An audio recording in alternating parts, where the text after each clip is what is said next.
दो बैलों की कथा। लेखक प्रेमचंद। बहुत समय पहले की बात है। एक छोटे से गांव में एक किसान रहता था, गरीब लेकिन नेकदिल और मेहनती। उसके पास दो बैल थे, हीरा और मोती। वे सिर्फ बैल नहीं थे, किसान के परिवार के सदस्य जैसे थे। किसान उनसे बहुत प्यार करता था और वो दोनों भी अपने मालिक के लिए जान छिड़कते थे। एक दिन किसान को किसी झगड़े में फंसकर शहर के कोर्ट जाना पड़ता है। अब चिंता ये थी कि जब तक वह लौटे, बैलों की देखभाल कौन करेगा। किसान की पत्नी कहती है, उन्हें मेरे भाई के यहाँ भेज दो, वहाँ उनका काम आ जाएगा। किसान पहले तो मना करता है, लेकिन पत्नी के दबाव में आकर हीरा और मोती को साले के घर भेज देता है। साले का घर पराया था, वहाँ ना प्यार था, ना देखभाल। बैलों से खूब काम लिया जाता, लेकिन भूखा रखा जाता। साले की पत्नी तो और भी क्रूर थी। वो कहती थी, क्या हमारे घर बैठे बिठाए चारा खाएंगे ये बैल।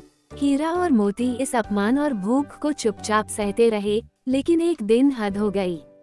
एक काम करते समय हीरा को डंडा मार दिया गया और गुस्से में आकर हीरा ने एक बैलगाड़ी उलट दी।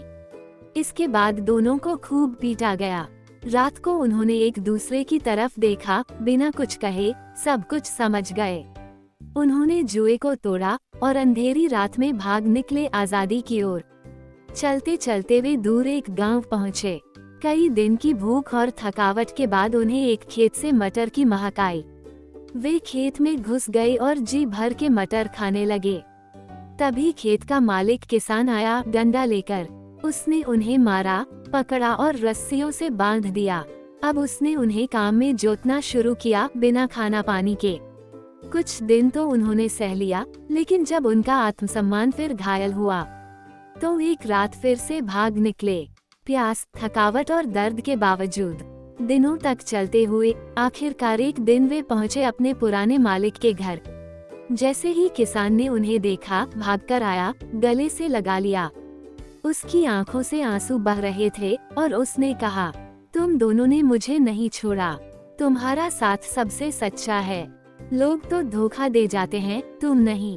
कहानी का संदेश। ये कहानी केवल बैलों की नहीं, शोषित वर्ग, श्रमिक और आत्मसम्मान की है।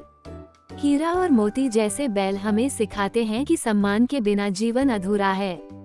ये प्रेमचंद की लेखनी का चमत्कार है कि उन्होंने जानवरों के माध्यम से इंसानों की सबसे बड़ी सीख दे दी।